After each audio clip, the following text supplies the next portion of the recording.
Chapitre 3. Le renoncement, vérité du désir. Sous-titre: Le symbolique, marque de la perte du réel. C'est la parole qui structure le sujet humain. Le sujet n'est d'abord qu'en étant nommé, avant de nommer lui-même. Cette évidence caractérise le récit coranique de la création. Le Coran rapporte que les anges se sont indignés quand Dieu leur a ordonné de se prosterner devant Adam. Lorsque ton Seigneur dit aux anges « Je vais établir sur la terre un vicaire, khalifa », ils dirent « Vas-tu y établir quelqu'un qui fera du mal et qui répandra le sang, tandis que nous célébrons tes louanges en te glorifiant et que nous proclamons ta sainteté » Sourate 2, verset 30. Dieu apprit alors à Adam le langage, puis demanda aux anges de nommer les êtres, ce qu'ils ne réussissent pas à faire. De cet échec, ils déduisirent que leur savoir n'était que don de Dieu, et ils exécutèrent l'ordre de se prosterner devant Adam. Il apprit à Adam les noms de toutes choses, puis il les présenta aux anges en disant « Informez-moi des noms de ceux-là, si vous êtes véridiques. » Ils dirent « Gloire à toi, nous n'avons de savoir que ce que tu nous as appris.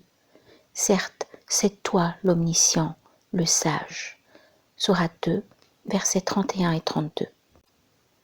Ce récit met en valeur la primauté du signifiant. C'est l'apprentissage du langage qui constitue Adam comme unique créature ayant accès au symbolique. Mais dans le même mouvement, Adam subit la perte du non symbolique. Pour être, l'homme a renoncé à l'indicible. Ce renoncement ne précède pas chronologiquement l'existence, il en est la condition. Dès le début, dans son identité même, l'homme n'est qu'en renonçant. Et ce renoncement, que Vasse nomme vérité du désir, est l'essence de l'homme. La perte est la condition pour être. Et ce qui est perdu accède dès lors au statut d'objet de désir, toujours désiré, jamais atteint. L'objet de cette perte, étant en amont du symbolique, n'est pas représentable. C'est une perte ontologique. Pourtant, même s'il est en soi inaccessible au symbolique et est donc pour lui un non-être, cet objet ne peut être posé par le sujet qu'à partir du symbolique.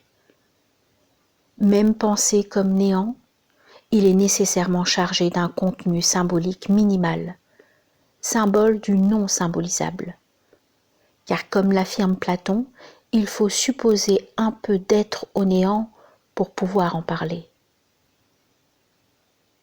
Le Coran, lui-même discours, ne peut évoquer le non symbolique qu'à partir de signifiants linguistiques.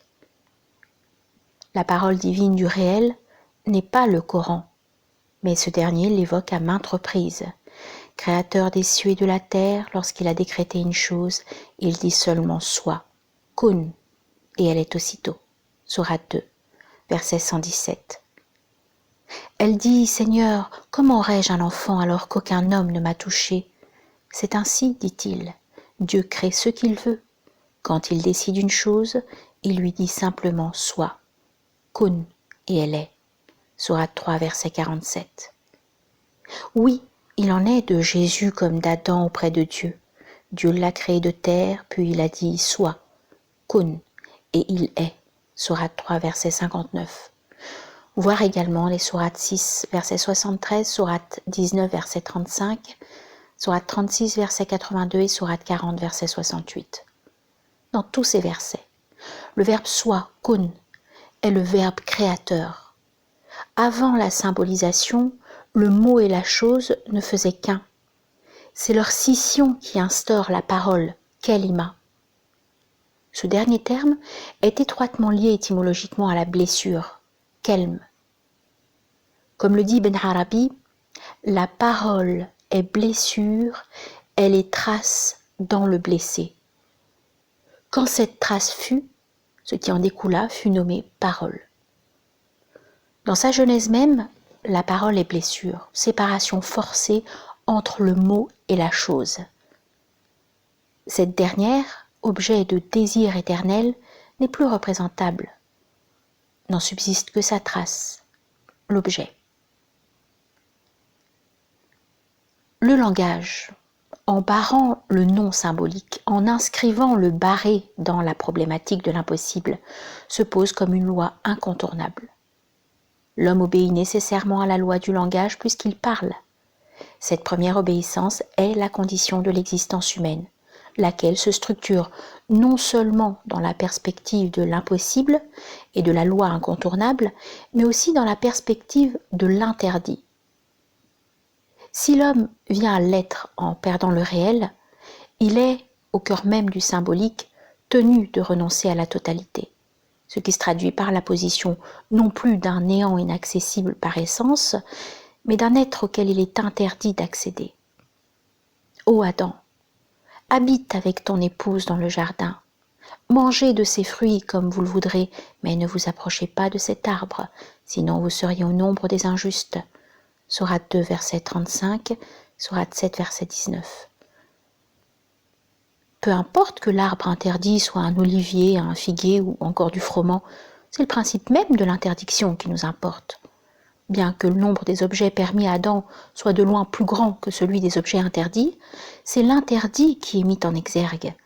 Sans cet interdit, le permis n'aurait aucune valeur. Sous-titre: Coran et interdit de l'inceste, de l'autre à l'autre, avec un grand A. L'interdiction est la structure intrinsèque de la loi qui fonde l'être humain. Pour la psychanalyse, cette loi n'est autre que l'interdit de l'inceste, lequel est corollaire à la loi du langage qui structure les sujets. C'est le langage qui, en nommant mère et père, permet de distinguer les hommes et les femmes interdits de ceux et celles licites. Le Coran dit: vous sont interdites vos mères, vos filles, vos sœurs, vos tantes paternelles, vos tantes maternelles, les filles de vos frères, les filles de vos sœurs, etc. Sourate 4, verset 23. On a déjà évoqué le rôle séparateur symbolique du père qui évite à l'enfant de s'engouffrer dans une relation étouffante avec la mère. L'enfant, en ce qu'il sait qu'il ne peut être une satisfaction absolue pour la mère, sort de l'illusion imaginaire de la puissance absolue. Si le seul péché est d'introduire le trouble dans la filiation, l'interdit de l'inceste se pose comme constitutif de la génération humaine. Il édifie les limites de l'être humain. La séparation de l'enfant des parents, fondée sur le renoncement de l'enfant à la jouissance sensorielle avec ses parents, permet à celui-ci de prendre sa place dans la société, tout comme le père ou la mère, mais non à leur place. Les trois prophètes des religions monothéistes ont été, d'une manière ou d'une autre, séparés de leur mère. La mère de Moïse confia son fils au Nil afin qu'il échappe au meurtre des fils des Hébreux, ordonné par Pharaon. Jésus, bien que systématiquement appelé fils de Marie, ne s'en sépare pas moins symboliquement lorsque Marie fait vœu de ne pas parler. C'est à lui qu'incombe la tâche de se présenter à tous ceux qui accusent sa mère d'adultère, ainsi qu'on l'a vu. Quant à Mohammed, sa mère est morte alors qu'il était encore enfant, et il a été allaité par Halima al-Sadiya. Son sevrage, une des premières étapes de la séparation d'avec la mère, fut un sevrage forcé. Ce mouvement de séparation, qui doit structurer tout sujet, empêche l'enfant de se noyer dans une relation imaginaire où les parents seraient l'origine de la vie. En effet, l'interdit de l'inceste permet de sortir de la confusion entre l'autre et l'autre. Cette confusion se manifeste chez les enfants comme chez les parents. Les premiers croient devoir la vie à leurs parents, alors que le désir des parents seuls n'est pas générateur de vie. Tous ceux qui désirent avoir un enfant ne l'ont pas nécessairement, ou ne l'ont pas au moment où ils désirent, où ils le désirent. À l'inverse, d'autres qui ne désirent pas avoir un enfant l'ont quand même. En dehors des parents, il y a donc autre chose qui a voulu qu'on soit là, que l'on appelle hasard, nature ou Dieu, et à qui nous devons avant toute la vie. Et à qui nous devons avant tout la vie. Ce troisième élément, l'autre avec un grand A, s'ajoutent aux deux parents, les autres, et constituent le lieu de l'origine, celui-là même qui nous a constitués en sujet, sans qu'il soit objet de notre connaissance. Chez les parents, la confusion entre l'autre et l'autre se manifeste quand ils refusent que leurs enfants se séparent d'eux. En les infantilisant et en les couvrant d'une manière excessive, en déniant plusieurs années après avoir coupé le cordon ombilical matériel sa sanction symbolique, les parents contestent le détachement positif de l'enfant et oublient qu'ils ne sont pas à l'origine de la vie, mais la figure de son commencement. Le Coran, à maintes reprises, oppose ceux qui croient à la religion des pères et ceux qui adhèrent à la religion de Dieu. Lorsqu'on leur dit « Conformez-vous à ce que Dieu a révélé », ils répondent « Non, nous suivons la coutume de nos pères ». Et si leurs pères ne comprenaient rien? Et s'ils ne se trouvaient pas sur la voie droite? Sourate 2, verset 170. Voir aussi Sourate 5, verset 104, Sourate 7, verset 28, Sourate 21, verset 53, Sourate 31, verset 21, Sourate 43, verset 22. La dévotion à la religion des pères bloque l'accès à la voie de l'origine. D'ailleurs, si Abu Talib, oncle du prophète alayhi salatu wassalam et père de Ali, ne s'est pas converti à l'islam, c'est moins par absence de conviction vis-à-vis de la nouvelle religion que par attachement à la religion des ancêtres et refus de s'en déloger. Un khabar rapporte que le prophète alayhi salatu wassalam lui dit, alors qu'il était mourant, « Mon oncle, dis que Dieu est unique, j'en témoignerai devant Dieu. » Abu Jahl et Abdallah ibn Abi Umayya lui dirent, indignés, « Est-ce que tu te détournerais de la croyance de Abd al-Muttalib, ton père ?» Le prophète alayhi salatu wassalam continua de proposer la conversion à son oncle et les deux jahilites lui répétaient le même discours jusqu'à ce qu'il trépasse en refusant de se convertir à la nouvelle religion, ou plutôt en refusant de se détourner de la croyance de ses pères. Si le Coran lie l'adoration de Dieu à la bonté à l'égard des parents, ihsan, cette bonté n'est pas motivée par une quelconque dette de la vie, mais par l'éducation que les parents ont donnée à leurs enfants et par l'attention qu'ils leur ont portée. Ton Seigneur a décrété que vous n'adoriez que lui. Il a prescrit la bonté, ihsan, à l'égard de vos pères et mères. Si l'un d'entre eux ou tous les deux ont atteint la vieillesse près de toi, ne leur dis point « fi ». Ne les repousse pas. Adresse-leur des paroles respectueuses. Sois humble envers eux et plein de tendresse. Et dis « Mon Seigneur, fais-leur à tous deux miséricorde, comme ils l'ont fait envers moi lorsqu'ils m'ont élevé quand j'étais petit enfant. » Sourate 17, versets 23 et 24. En parlant des enfants et en leur parlant, les parents pervertissent inéluctablement le désir de l'enfant, puisqu'ils ne peuvent lui fournir de réponse satisfaisante à son questionnement existentiel. Cette impuissance est à rapprocher de celle des exégètes face aux interrogations inquiètes des musulmans. Quiconque recherche chez l'autre une réponse qui ne se trouve que chez l'autre avec un grand A est en plein délire imaginaire. Tenter de trouver la vérité de son identité chez le semblable mène à la névrose ou à la perversion. C'est pourquoi la cure analytique conduit uniquement à situer le sujet au niveau du désir de l'autre avec un grand A où, en tant que névrosé, il n'était pas. Lacan, qui soutient que la guérison est la réalisation du sujet par une parole qui vient d'ailleurs et le traverse, raisonne avec un verset coranique. Tout bien qui t'arrive vient de Dieu, tout mal qui t'atteint vient de toi-même. Sourate 4, verset 79. Le mal se situe du côté du semblable dans la sphère de l'imaginaire, alors que le bien guérison est du côté de Dieu, qui fonde ses semblables. Certes, le lieu de l'autre n'est pas interchangeable avec le Dieu des croyants. Pour autant, ces derniers mettent Dieu là où Lacan met l'autre. De même qu'il n'y a pas d'autre de l'autre, qu'il n'y a pas de métalangage, que rien en dehors du langage ne peut garantir le langage.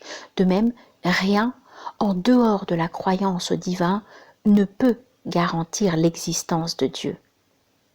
Tel l'autre absolu dont nous ne pouvons jamais savoir s'il ne nous trompe pas, la croyance en Dieu ne se pose pas en termes de savoir, mais en termes de confiance et de foi.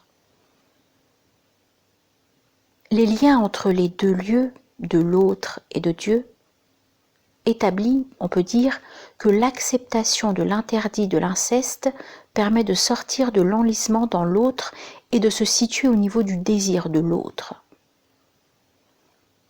La violation de la loi de l'inceste ne se limite pas à jouir sensuellement de ses parents.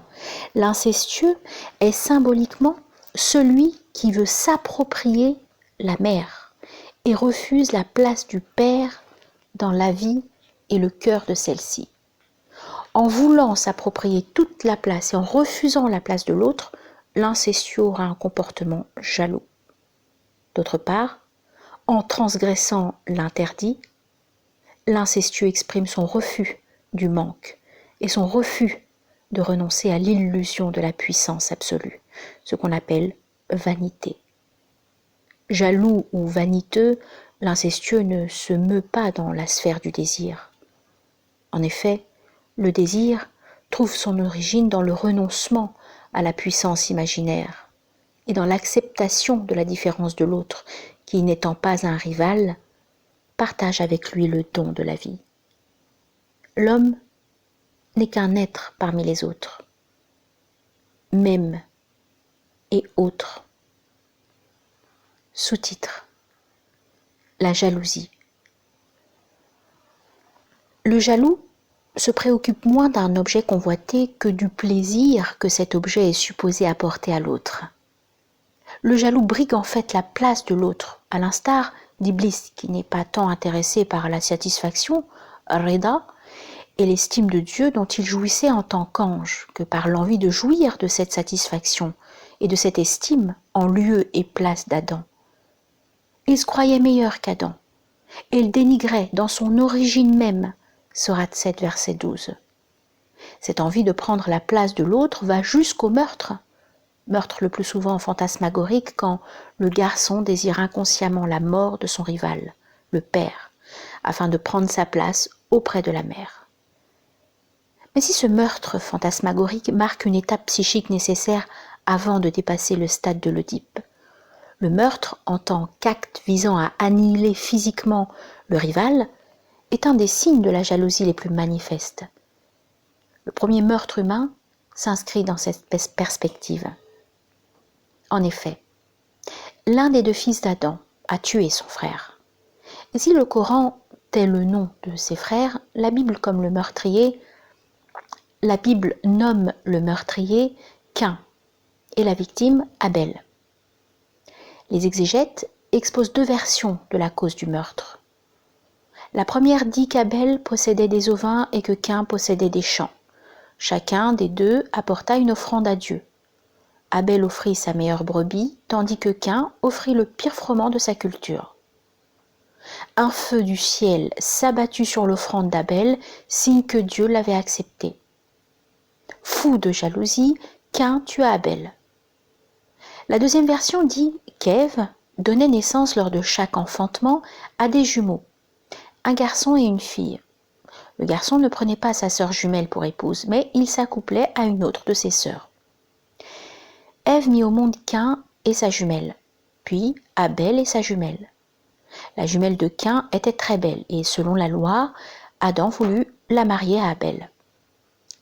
Caïn refusa, prétendant que c'était à lui que revenait le droit de prendre sa sœur jumelle pour épouse.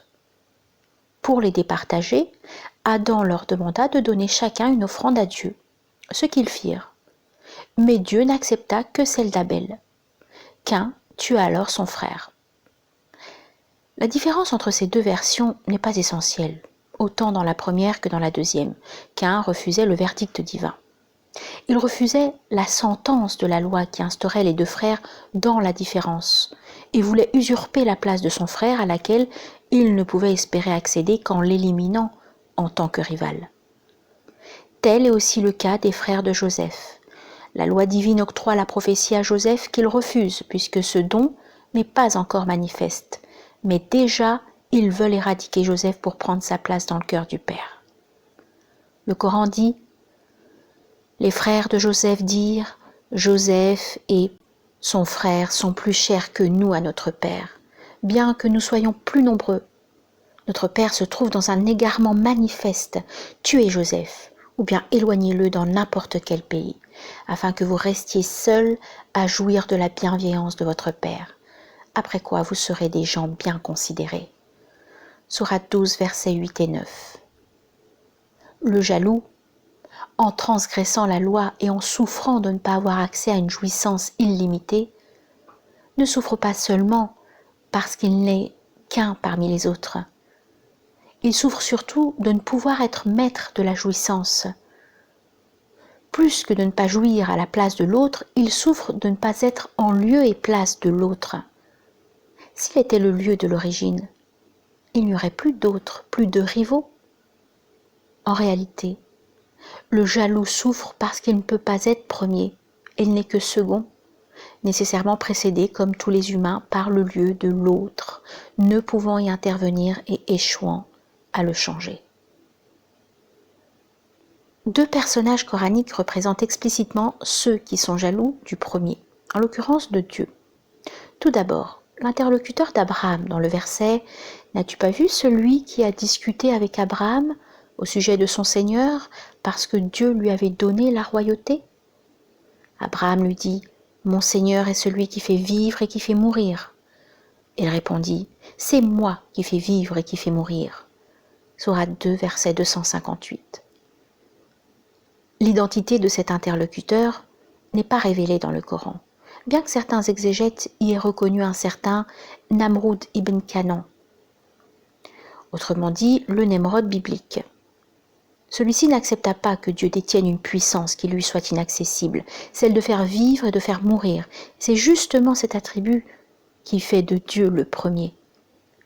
Plus que de ne pas avoir une emprise sur la vie des autres, ce jaloux souffre de ne pas avoir d'emprise sur sa propre vie qu'il ne peut posséder et à laquelle il n'aurait pu accéder sans le don de l'autre.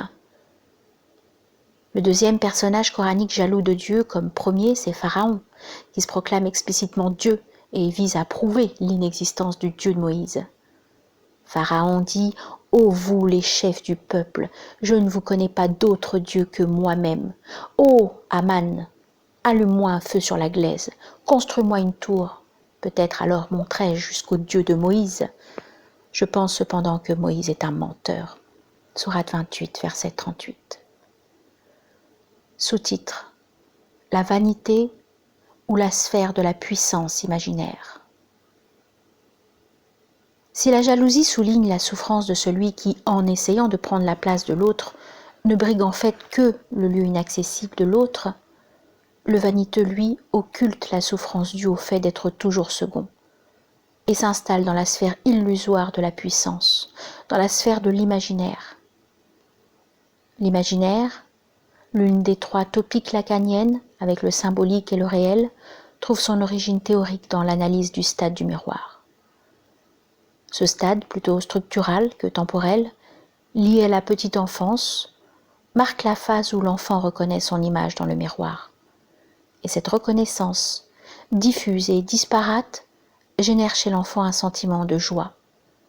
Bien qu'à cet âge, vers 6 mois, le développement neurophysiologique ne soit pas encore arrivé à terme. Cependant, la reconnaissance de soi ne peut se faire hors du regard d'un tiers, de celui qui tient l'enfant devant le miroir et le regarde.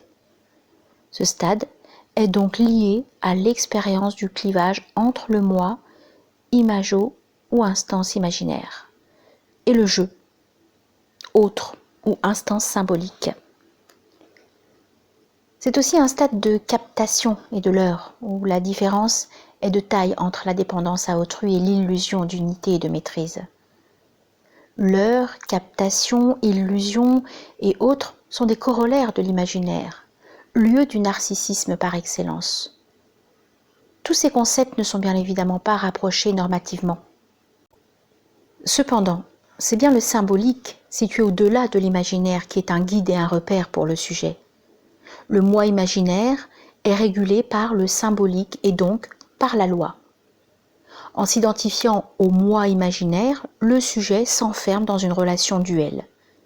Cet être imaginaire, en l'absence d'un témoin, est victime de 3 modes d'illusion qui se chevauchent: l'illusion du savoir, l'illusion du pouvoir et l'illusion de la possession. L'illusion du savoir.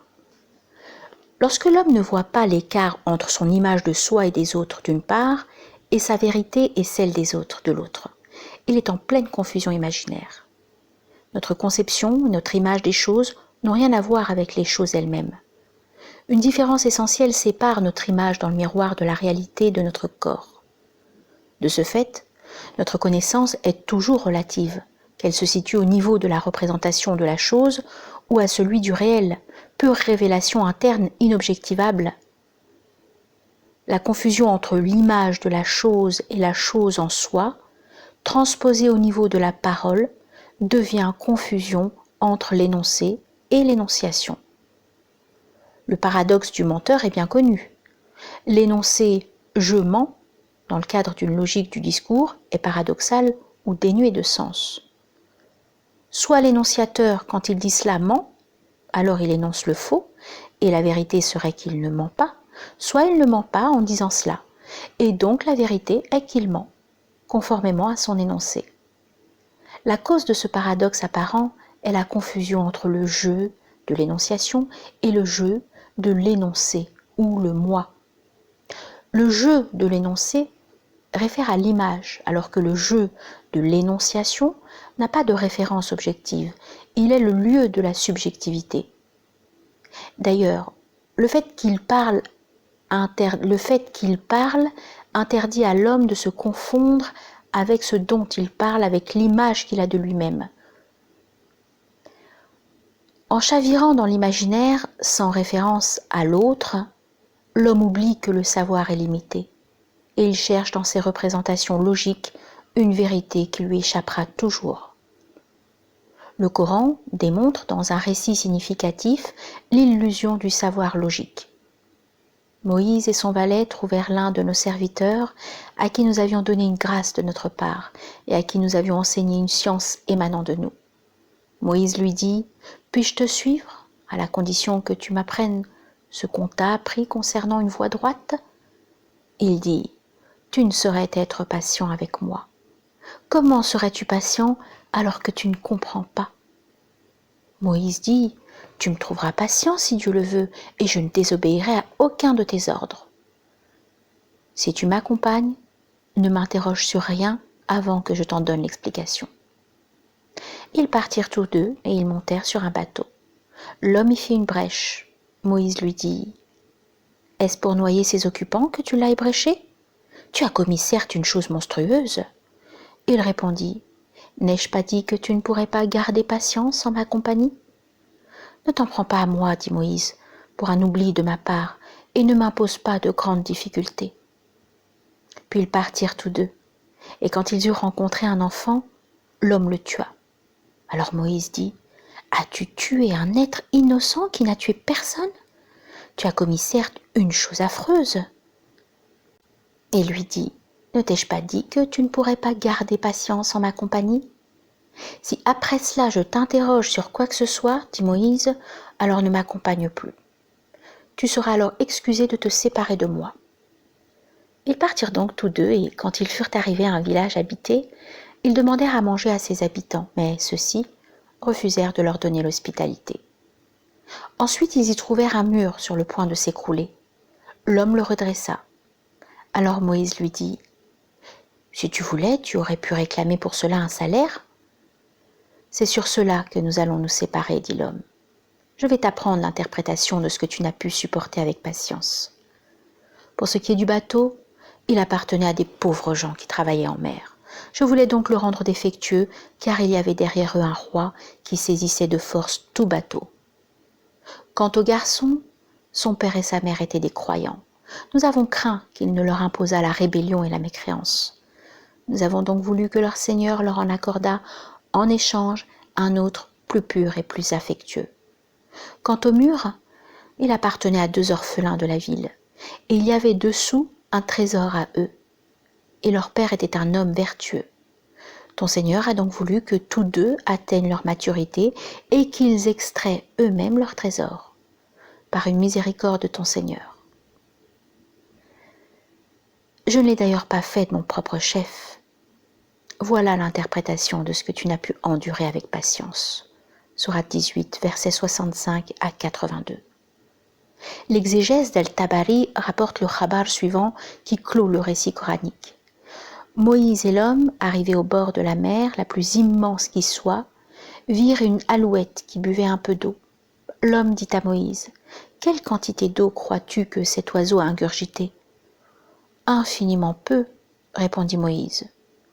Le serviteur de Dieu lui dit alors, « Mon savoir et le tien sont tels ce qu'a bu l'alouette comparé à l'océan du savoir divin. » Or, ajoute El-Tabari, Moïse était convaincu qu'il n'y avait pas plus savant que lui. C'est pourquoi Dieu, pour lui démontrer le contraire, a placé sur sa route cet homme au comportement étrange. Le récit coranique illustre la grande différence entre Moïse et le serviteur de Dieu. Ce dernier, dont la science émane du Seigneur, commet certains actes en apparence nuisibles, que Moïse considère d'ailleurs comme monstrueux et injustes. Par ses jugements définitifs, Moïse s'inscrit dans l'illusion du savoir figé. Il ne prend pas en compte la relativité de son savoir, comparé au savoir divin absolu. Après les explications de l'homme sur son comportement, les jugements de Moïse se révèlent faux. Tel Moïse, et faute d'être omniscient, nous ne pouvons pas juger de notre sort. C'est pourquoi le verset dit « Il se peut que vous ayez de l'aversion pour une chose alors qu'elle vous est un bien. Et il se peut que vous aimiez une chose alors qu'elle vous est mauvaise. C'est Dieu qui sait, alors que vous ne savez pas. » Sourate 2, verset 216. Si le Coran rappelle à plusieurs reprises que le savoir de l'homme est infime comparé au savoir de Dieu, on ne vous a donné que peu de connaissances. Sourate 17, verset 85. Cette évidence qui s'oppose à l'illusion de la toute-puissance imaginaire n'est pas facile à admettre. C'est pourquoi le Coran appelle sabr, patience, ce renoncement à l'illusion du savoir. Nous reviendrons sur cette notion. Sous-titre : L'illusion du pouvoir. Si le savoir conscient et rationnel se situe du côté de la connaissance, le pouvoir, lui, se situe du côté de l'agir. La première illusion du pouvoir découle de l'illusion du savoir. L'homme qui croit se connaître parfaitement croit à une parfaite maîtrise de ses actions. Une fois admise notre méconnaissance de nos motivations profondes, ainsi que le clivage entre le moi imaginaire et le je, sujet de l'inconscient, force nous est d'accepter que nos actions ne dépendent pas de notre pouvoir imaginaire. Si nous sommes étrangers à nous-mêmes, nous sommes impuissants à changer nos actes. La deuxième illusion du pouvoir concerne l'autre. Aussi grand soit notre pouvoir sur l'autre, ce pouvoir est limité par le désir de cet autre qui échappe à lui-même autant qu'à nous. Nous avons déjà évoqué l'exemple de la croyance, champ inaccessible à l'autre. Le Coran confirme cette approche en rapportant que Pharaon conteste avec véhémence que les magiciens aient cru en Dieu sans sa permission. Alors Pharaon dit « Avez-vous cru en lui avant que je ne vous y autorise ?» Sourate 20, verset 71. Cette contestation dénote une impuissance intrinsèque à violer le lieu de la croyance individuelle. La même impuissance se retrouve chez Imratul Aziz, l'épouse du maître, qui, faute de pouvoir obliger Joseph à l'aimer, ne peut que l'accuser de harcèlement et le faire emprisonner. Sourate 12, versets 23 à 32. Pas plus que notre pouvoir sur les hommes, notre pouvoir sur les choses n'est illimité, puisque toutes nos actions sont déterminées, au moins en partie, par des paramètres externes que nous ne contrôlons pas. La mésaventure des hommes de l'éléphant en est un exemple illustre. Abraha ibn al-Sabah, roi du Yémen, aurait juré de détruire la Kaaba un peu moins d'un demi-siècle avant la révélation. Il aurait mobilisé ses soldats et serait parti vers la Mecque sur le dos d'un éléphant énorme, nommé Mahmoud. Cet éléphant, ayant refusé de se diriger vers la Kaaba, Abraha aurait néanmoins persévéré, poursuivant son objectif jusqu'à ce que des milliers d'oiseaux aient bombardé de pierres les soldats d'Abraha, les tuant tous. Le Coran relate cette mésaventure. N'as-tu pas vu comment ton Seigneur a traité les hommes de l'éléphant ? N'a-t-il pas détourné leurs stratagèmes, envoyé contre eux des bandes d'oiseaux qui leur lançaient des pierres d'argile ? Il les a ensuite rendus semblables à des tiges de céréales mâchées. Sourate 105, versets 1 à 5. Autant nous-mêmes que les autres personnes, et jusqu'à la nature elle-même, sommes contrôlés par une instance autre, cette instance, c'est l'inconscient, qui modèle tous nos faits et dires, tandis que la volonté, comme la nomme Schopenhauer, dirige le monde. Le maître, c'est la volonté, le serviteur, c'est l'intellect. C'est dans cette optique qu'il faut lire la problématique théologique du destin et du libre arbitre, el-Jabr ou el-Ikhtiyar. Faire, programmer, concevoir et projeter sont des libertés humaines essentielles qui sont de l'ordre de l'imaginaire, instance nécessaire au fonctionnement de la vie psychique de l'homme. Mais les résultats de ces actes, programmes, conceptions et projets ne dépendent pas de l'homme. Le libre arbitre se limite aux actes et ne peut s'étendre à leurs effets, indépendants de la volonté humaine. Le Coran exprime clairement les limites du pouvoir humain et ne dit jamais à propos d'une chose « je la ferai sûrement demain », sans ajouter « si Dieu le veut ». Sourate 18, versets 23 et 24. Sous-titre « L'illusion de la possession ». Malheur aux calomniateurs acerbes qui amassent des richesses et les comptent. Ils pensent que ces richesses le rendront immortel. Sourate 104, versets 1 à 3. La menace proférée dans ce verset vise moins celui qui amasse de l'argent que celui qui croit que l'argent peut le sauver de la mort. Limite essentielle de l'homme, littéralement et métaphoriquement. Quand l'accumulation des objets devient un but en soi, ce n'est qu'un acharnement fiévreux à nier le manque à être inhérent à l'homme. Même si l'on pouvait satisfaire tous ses besoins, ceux-ci seraient remplacés par d'autres. Dès que l'homme satisfait un besoin, se déclare le manque d'un autre objet, celui de la chose qui dépasse la possession de n'importe quel objet. L'amassement glouton n'est qu'une tentative désespérée de combler le manque à être, qui ne peut être compensé puisqu'il fonde l'existence du sujet. La négation du manque à être ne serait qu'une négation du sujet. La civilisation matérielle moderne, caractérisée par cette soif de consommation et de possession, est fortement ancrée dans cette perspective du besoin qui éloigne l'homme du lieu du désir, puisque tout présent instaure nécessairement un absent jamais atteint et à jamais désiré. Aucun objet ne saurait être adéquat au désir de l'homme. Le prophète alayhi salatu wassalam dit que le croyant mange dans un seul intestin et que le mécréant mange dans 7 intestins. On lit dans ce hadith la relation entre manger et se remplir d'un objet quelconque. Le remplissage n'est qu'un leurre poursuivi par quiconque refuse sa condition humaine. Le croyant, quant à lui, ne vise ni l'amassement ni l'impossible satiété.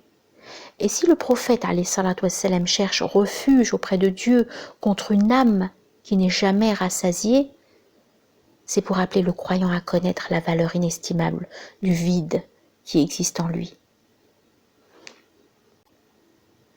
Ce vide créateur qui fait passer toute l'existence de la sphère du remplissage épuisant et impossible, donc de la sphère du besoin, à la sphère de l'acceptation du manque à être inhérent à l'homme, qui débouche sur le désir de l'autre avec un grand A.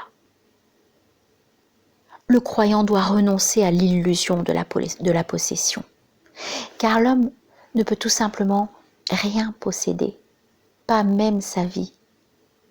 Ainsi, il réalise que la vie est dans son essence don, et il se rappelle qu'il donne à chaque minute qui passe un instant de sa vie.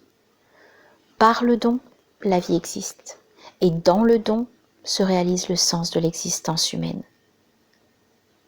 La vie du prophète alayhi salatu wassalam montre que possession et accumulation d'objets n'apaisent en rien l'âme. Il est rapporté dans les biographies du prophète alayhi salatu wassalam que les éminentes personnalités de Quraysh se plaignirent de ce que le prophète alayhi salatu wassalam prêcha publiquement l'islam. Furieux, ils allèrent voir Abu Talib, l'oncle du prophète, et son protecteur, en disant « Nous ne pouvons être tolérants vis-à-vis de celui qui insulte nos pères, discrédite nos rêves et désapprouve nos dieux. Dissuadez-le de ce qu'il fait, autrement nous engagerons contre lui une bataille, jusqu'à ce que l'un de nous périsse. » Abu Talib, n'étant point content de l'islam du prophète, alayhi salatu wassalam, ni prêt à subir l'animosité des siens, alla voir le prophète alayhi salatu wassalam, et lui relata les faits. Mohammed lui dit, alayhi salatu wassalam, « Ô mon oncle, même si l'on mettait le soleil dans ma main droite et la lune dans ma main gauche, jamais je n'abandonnerai cette vocation, jusqu'à ce que Dieu la fasse apparaître ou jusqu'à ce que je meure en la défendant. » Un autre khabar rapporte que ces mêmes Qurayshites convoquèrent le prophète alayhi salatu wassalam afin de lui reprocher son attitude hostile vis-à-vis des dieux de Quraysh et de le blâmer pour son mépris de la religion des pères. « Si c'est à l'argent que tu aspires en prêchant cette religion nouvelle, nous t'en donnerons jusqu'à ce que tu deviennes le plus riche d'entre nous. Si ce sont les honneurs que tu ambitionnes, tu seras notre Seigneur.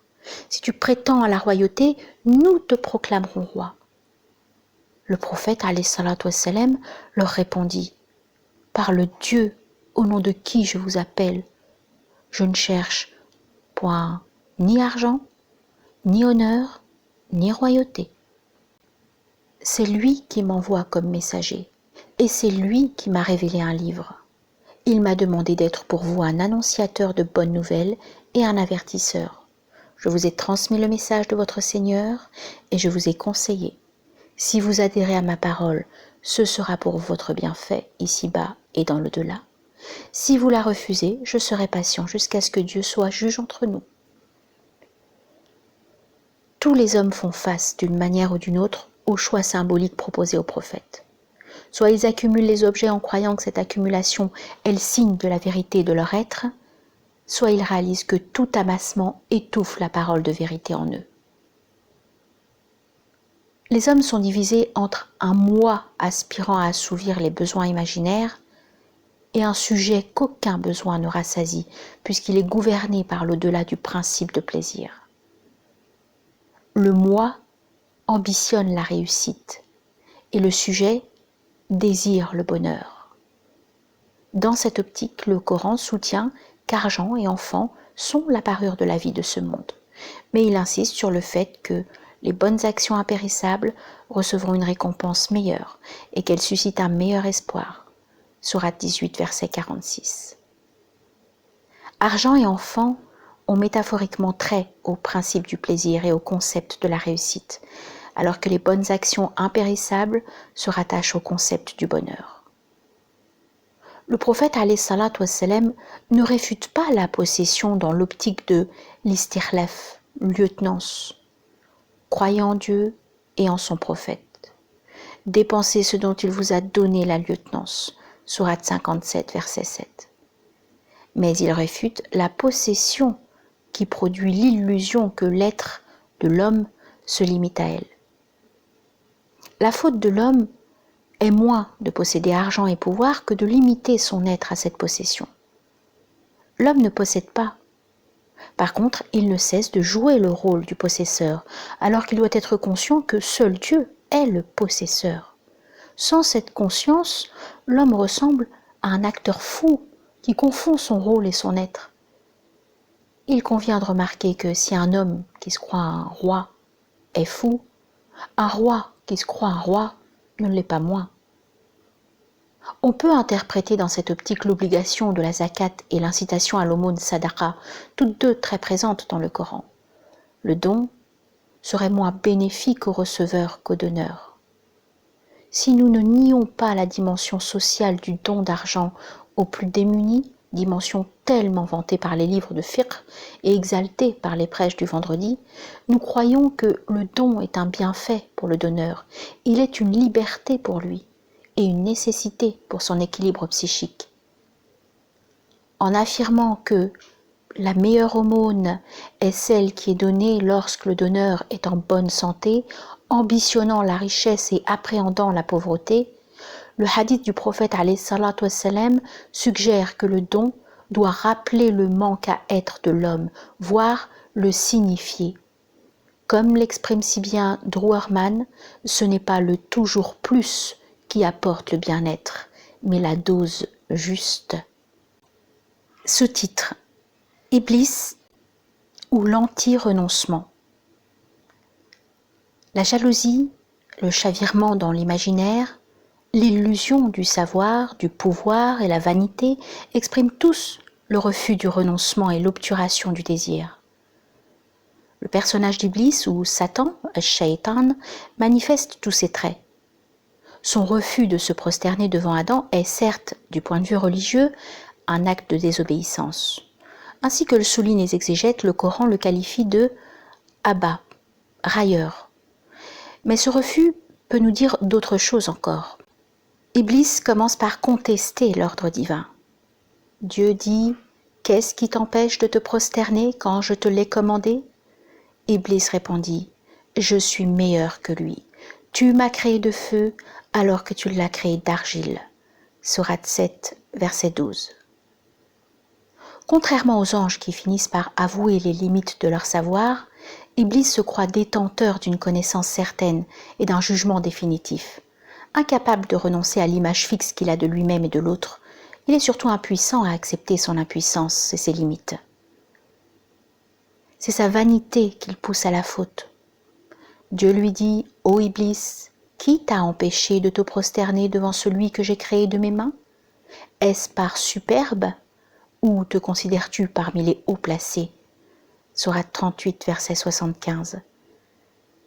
Cette vanité est contagieuse puisqu'elle le pousse à faire miroiter à Adam et Ève un monde de puissance imaginaire. Le démon les tenta afin de leur montrer leur nudité qui leur était encore cachée.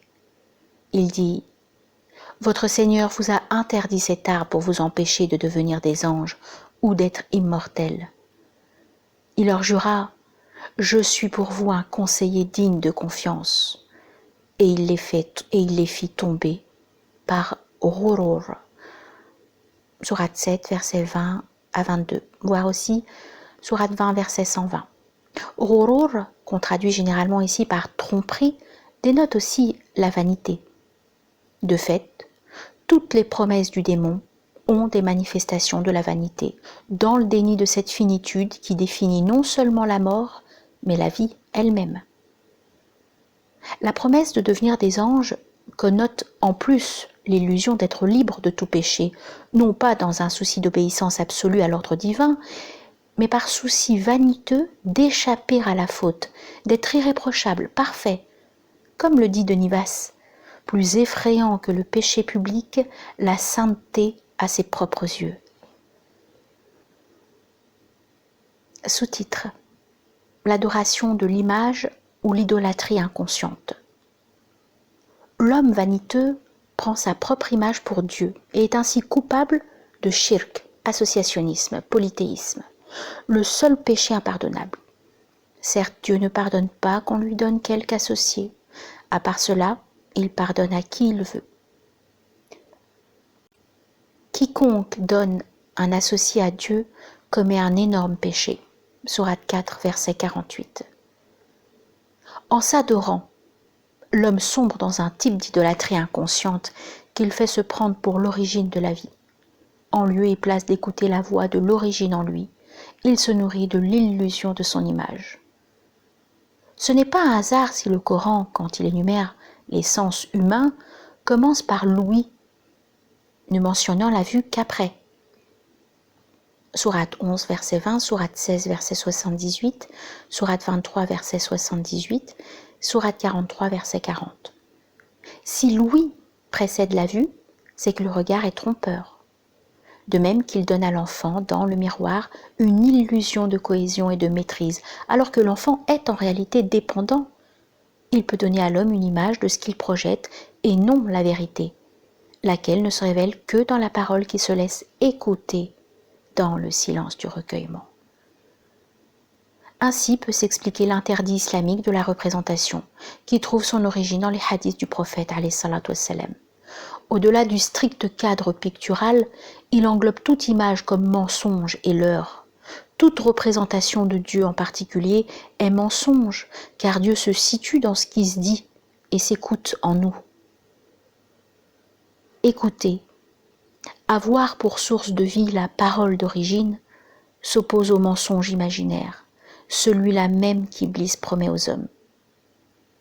Cette promesse est la seule qu'Iblis puisse faire à l'homme.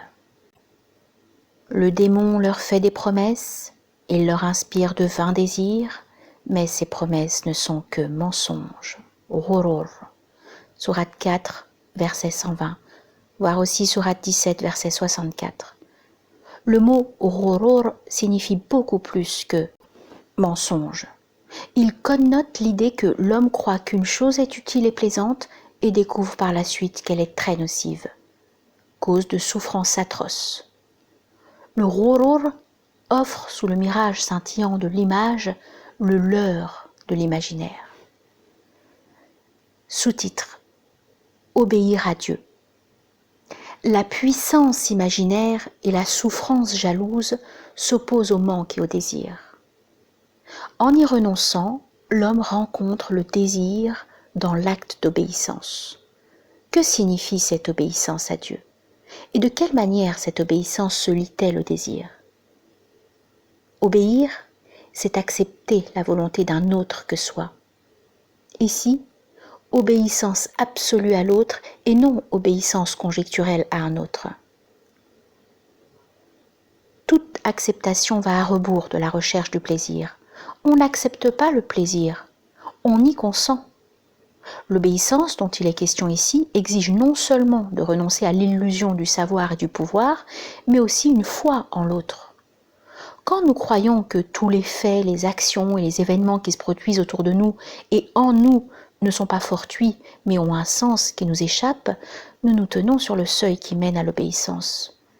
Il suffit pour entrer de croire fermement que ce sens est la vérité de notre désir, voire la vérité du désir. La différence entre les points de vue croyants et non croyants ne réside pas dans la substance du monde, mais dans l'interprétation du monde. Pour le premier, le monde obéit à une sagesse, hikma, que nous ne pouvons objectiver. Et pour le second, le monde obéit au hasard, marque de l'absurdité. Pour l'un comme pour l'autre, point de preuve. Aussi, se démunir de sa volonté, piège du besoin et de l'envie, pour s'abandonner à une volonté autre, ne peut être motivé que par une foi en cet autre infaillible, qui ne peut ni se tromper, ni nous tromper. C'est cette foi qui explique qu'Ismaël ait accepté l'ordre divin de son immolation et qu'Abraham ait commencé à exécuter cet ordre, sourate 37, verset 102. Cette même foi explique que Marie, après la première réaction de crainte, ait accepté, dès qu'elle a su que c'était un ordre divin, d'avoir un fils sans s'accoupler à un homme. Sourate 19, versets 16 à 19. Si Marie pose des questions à ce messager, celle-ci ne concerne pas l'essence de l'ordre divin ou sa hikma. Elle ne porte que sur les procédés et montre l'étonnement et non la contestation. Elle dit « Comment aurais-je un fils quand aucun homme ne m'a touché et que je ne suis pas prostituée ?» Ainsi sera-t-il, cela m'est facile, a dit ton Seigneur, et nous ferons de lui un signe pour les gens et une miséricorde de notre part. C'est une affaire déjà décidée. Sourate 19, versets 20 et 21. Immoler son fils, être immolé, avoir un enfant sans père dans une société conservatrice, voilà des actes qu'un être humain, en temps normal, repousserait. Le fait qu'il soit prescrit par un ordre divin transforme le refus en acceptation, en soumission à la volonté divine. Le mot islam signifie la soumission à Dieu et l'abandon à lui. Ces deux notions recèlent l'essence spirituelle de l'islam. La soumission est la marque du renoncement à l'illusion de puissance imaginaire, et l'abandon marque la foi en l'autre volonté. Soumission et abandon indiquent le chemin du désir. Inobjectivable et donc incontrôlable, celui-ci ne peut qu'être accepté comme inconnu, sans autre alternative que de se soumettre à sa dynamique. Cette soumission est sans aucune garantie palpable ou logique, et elle est une prise de risque dont la seule motivation est la foi. Elle est cette humilité qui a pour fondement la confiance. L'islam, dans cette optique, consiste moins en des rites codifiés, des ahkam, des cultes collectifs, que dans cet abandon confiant à l'amour divin. C'est Dieu qui nous a aimés le premier, et sentir cet amour se révéler à soi ne peut engendrer qu'amour envers cette voix de l'origine en nous. Pour le croyant amoureux, peu importe ce qui est reçu de l'aimer, tout ce qui compte est qu'il y ait don de Dieu. Le croyant se démarque ainsi de ceux dont la confiance et la foi sont tributaires de la nature du don. Si nous faisions goûter à l'homme une miséricorde venant de nous, et qu'ensuite nous la lui retirons, le voilà désespéré et ingrat. Si nous lui faisions goûter un bienfait après que le malheur l'a touché, il dit « Les maux se sont éloignés de moi » et le voilà joyeux et fier. Sourate 11, versets 9 et 10. Le croyant, quant à lui, dit « Qu'importe ce que tu me donnes, pourvu que ce soit toi qui me le donnes. » On comprend pourquoi la première sourate du Coran est celle que des millions de musulmans récitent dans leurs prières au moins 17 fois par jour, commence par « Alhamdulillah », louange à Dieu. Cette louange intrinsèque n'est en rien tributaire de la nature des dons divins. Rabi'a al-Adawiya, une des grandes femmes soufis, morte en 752, disait ressentir le même bonheur qu'elle soit touchée par un bienfait ou affligée par un malheur. Sous-titre: Prière et patience. Certes, cet amour ainsi que le renoncement et l'islam ne sont pas faciles. Le cheminement qu'ils balisent exige avant tout patience, sabr.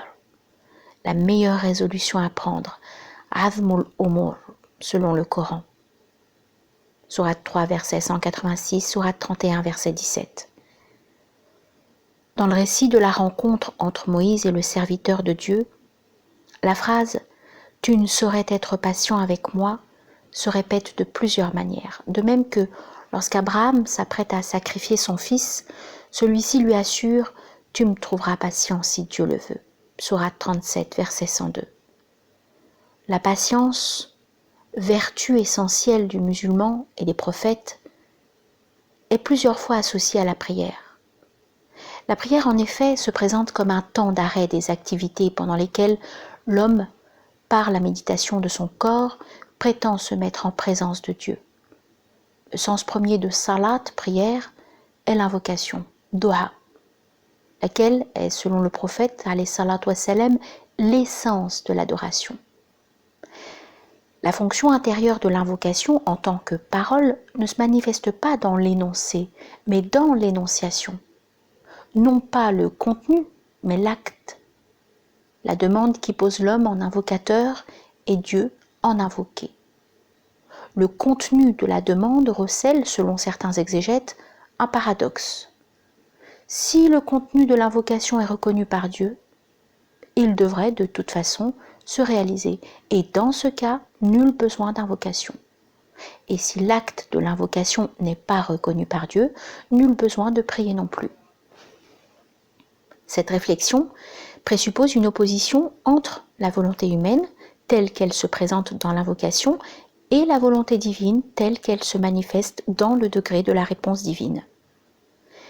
Cette opposition n'est, selon nous, qu'illusion, car la volonté de l'homme n'est jamais adéquate à son désir. Notre volonté fluctuante n'est que l'illusion imaginaire qui cache notre volonté réelle, dissimule et camoufle notre désir originel. Et Dieu seul peut nous dévoiler la vérité de notre désir.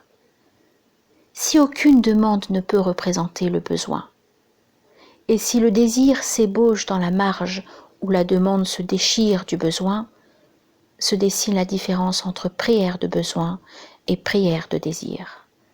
La prière de besoin est une manière d'objectiver Dieu en fonction du besoin que nous en avons. Le Coran évoque à plusieurs reprises ceux qui n'invoquent Dieu que lorsqu'ils ont un problème ou un malheur, et dès que leur problème est résolu ou leur malheur dépassé, oublient dans le besoin temporaire l'invocation profonde de Dieu. La prière de besoin se démarque totalement de la prière de désir, en ce que cette dernière invoque Dieu afin qu'il nous dévoile la volonté autre en nous, cette volonté qu'on ne peut espérer approcher qu'en s'éloignant de la domination du moi et de l'adoration de notre propre image. Ainsi, apparaît le lien entre la prière-invocation et la patience. La prière devient la marque de la patience puisqu'elle ne vise pas l'assouvissement de besoins immédiats.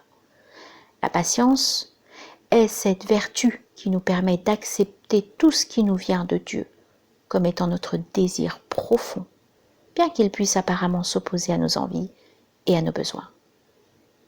Al-Razi, en évoquant la patience, affirme que s'il est plusieurs types de patience, la plus importante est celle se manifestant par le fait d'endurer Dieu.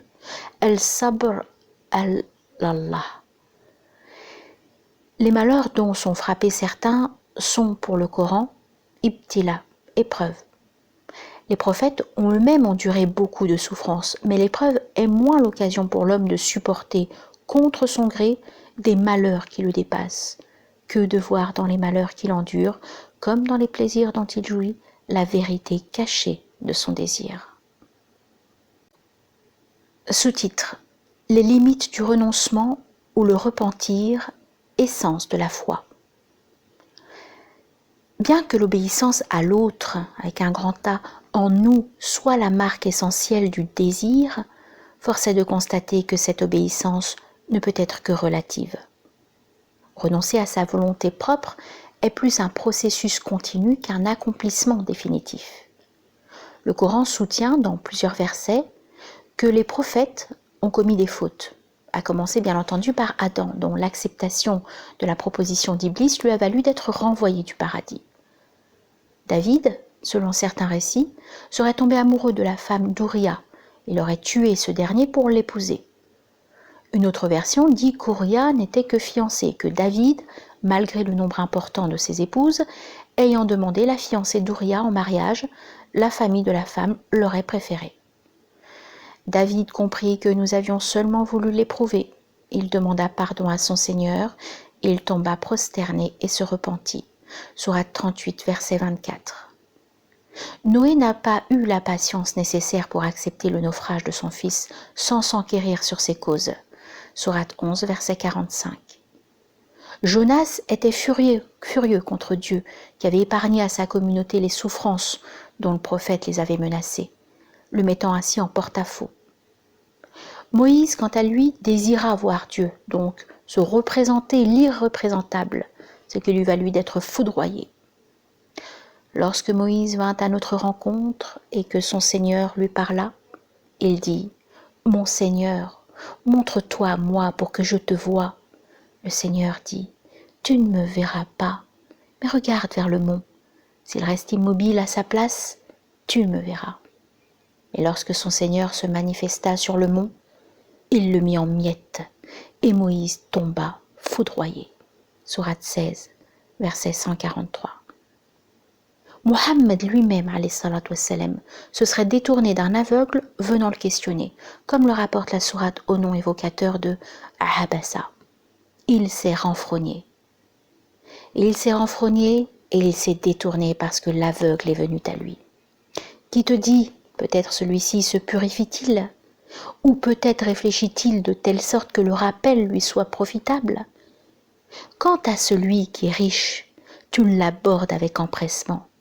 Peu t'importe s'il ne se purifie pas, mais de celui qui vient à toi rempli de zèle et de crainte, toi, tu te désintéresses.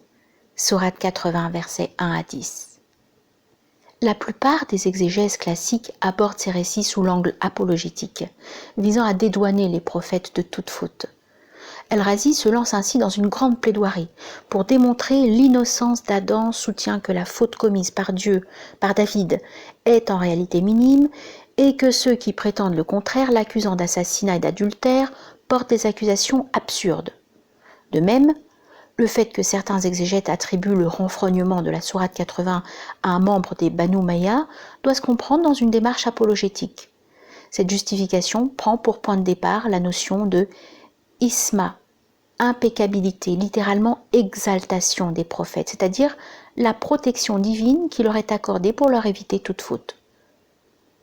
Approchée diversement par les exégètes et les ulémas quant à son degré et son extension, cette notion demeure, quoi qu'il en soit, très présente chez la majorité des exégètes, comme chez la masse musulmane. Ce qui ne cesse pas de nous étonner, le Coran explicite en lui-même le repentir tauba des prophètes, repentir qui n'a de sens que si une faute a été commise. Ainsi, Adam recueillit les paroles de son Seigneur et revint à lui repentant. Sourate 2, verset 37. Moïse dit « Gloire à toi je me repens, et je suis le premier des croyants ». Sourate 7, verset 143. Tandis que Jonas avoue « J'ai été vraiment au nombre des injustes ». Sourate 21, verset 87. En d'autres instances, Dieu réprimande ses prophètes.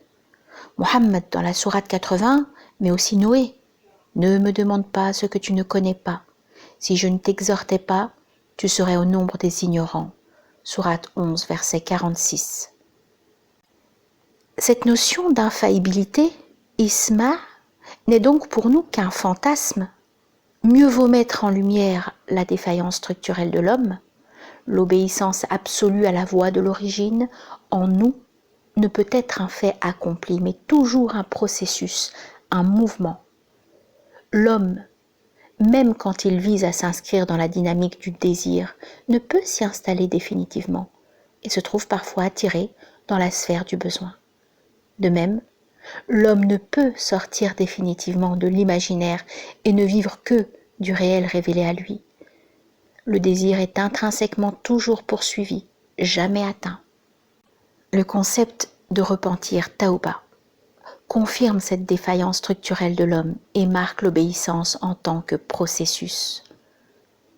Le repentir n'est pas un acte ponctuel, mais une dynamique. Le musulman ne cesse jamais de demander pardon à Dieu. Loin de renforcer le sentiment de culpabilité, ce pardon étendu dans le temps allège la culpabilité en ouvrant durablement les portes de la miséricorde. Dit « Ô mes serviteurs, vous qui avez commis des excès à votre propre détriment, ne désespérez pas de la miséricorde de Dieu. Dieu pardonne tous les péchés. Oui, il est celui qui pardonne. Il est le miséricordieux. » Sourate 39, verset 53. Sous-titre : La miséricorde divine. Les limites de l'obéissance humaine nous amènent à lire autrement les notions de récompense et de châtiment. La conception commune des musulmans est que faire certaines actions, s'acquitter de certaines tâches et se comporter d'une certaine manière, garantissent l'accès au paradis. Selon cette perspective, se soumettre à la loi est la seule voie du salut. Plus même, se soumettre à la loi est gage de récompense. La loi prend ainsi la place symbolique de Dieu, et l'homme imagine que c'est grâce à ses sacrifices continus et à sa conformité absolue au ahkam qu'il a, par sa volonté seule, instauré l'image salvatrice idéale qu'il convoite. Cette image génère une sérénité illusoire et donne à l'homme l'illusion que c'est lui le faiseur et le décideur. Paradoxalement, et tout en croyant adorer Dieu, l'homme ne se met en fait qu'à adorer sa propre image idéale. Cette démarche est fallacieuse car l'homme oublie que la loi n'est pas un miroir et qu'il ne suffit pas de lui obéir pour être vertueux. Il oublie aussi que le refus de pécher ne fait pas entrer dans la foi. Souvent même, il renforce l'orgueil. Et il oublie surtout que le salut n'est pas tributaire de la soumission à la loi, mais de la miséricorde divine. Le prophète alayhi salatu wassalam soutient cette position. Aucun homme n'accédera au paradis grâce à ses actions. Même pas toi, ô messager de Dieu. Lui dirent certains de ses compagnons. Même pas moi, répondit-il, à moins que Dieu ne me touche par sa grâce et sa miséricorde. Un autre hadith du prophète alayhi salatu wassalam confirme que c'est grâce à la miséricorde divine qu'on gagne le paradis. Un homme de Bani Israël aurait assassiné 99 personnes. Il alla voir un moine pour lui demander s'il pouvait se repentir. Le moine réfutant sa question, l'homme le tua. Sur le chemin du retour, cet homme trépassa. Les anges de la miséricorde et ceux de la torture controversèrent sur son sort. Dieu révéla alors aux anges de la torture de s'éloigner de son corps et aux anges de la miséricorde de se rapprocher de celui-ci. Et ainsi, l'homme entra au paradis. Cet assassin qui a tué 100 personnes a trouvé par la miséricorde de Dieu qui embrasse toute chose le pardon. Le paradis n'est-il pas métaphoriquement miséricorde de Dieu ? Cette conception est difficile à saisir pour tous ceux qui lient l'accès au paradis à l'application des ahkam. Tel est le cas de Abu Dhahr, l'un des compagnons du prophète alayhi salatu wassalam. Mohammed lui aurait dit, alayhi salatu wassalam, tout être humain qui dit « Il n'est de divinité que Dieu, la ilaha illallah » et qui meurt sans se rétracter, accédera au paradis. Abu Dhahr dit alors « Même s'il a volé et commis le péché de chair ?» Oui, même s'il a volé et commis le péché de chair. Abu Dhahr répéta, incrédule, « Même s'il a volé et commis le péché de chair ?» Oui, même s'il a volé et commis le péché de chair. Abu Dhahr insista encore, « Même s'il a volé et commis le péché de chair ?» Le prophète alayhi salatu wassalam conclut alors, « Oui, même s'il a volé et commis le péché de chair, n'en déplaise à Abu Dhahr. » La position du prophète alayhi salatu wassalam prouve que la mansuétude de Dieu n'est pas un droit que l'on acquiert en essayant de sublimer nos images par l'adéquation à une loi supposée. La satisfaction de Dieu est, telle la vie, un don divin et une miséricorde par laquelle il atteint qui il veut. Nous pouvons même adhérer à l'interprétation de certains exégètes qui assignent à l'homme une certaine volonté dans l'attribution de cette miséricorde. C'est le désir profond de la miséricorde qui se révèle à celui qui demande le pardon. En étant sincère et modeste, mais surtout en désespérant de soi et en espérant en Dieu. Plusieurs hadiths révélés confirment cette approche. Dieu aurait ainsi dit « Je suis tel que mon serviteur me considère ». Selon un autre hadith, 2 hommes en enfer criaient tellement fort que Dieu demanda de les sortir de l'enfer et de les amener devant lui. Il leur demanda « Pourquoi criez-vous si fort ?»« Afin que tu nous touches par ta miséricorde, répondirent-ils. Ma miséricorde se manifestera dès que vous vous jeterez dans le feu. L'un d'eux exécuta l'ordre et le feu se transforma en une fraîcheur salutaire. Bardan wa salaman. D'après Sourate 21, verset 69. Ô feu, sois pour Abraham une fraîcheur salutaire. Le deuxième homme refusa de se jeter dans le feu. Dieu lui dit « Pourquoi ne t'es-tu pas jeté dans le feu comme ton compagnon ?»« Oh mon Dieu, j'espère ne plus jamais retourner en enfer après en être sorti. »« Ton vœu sera exaucé, » lui répondit Dieu.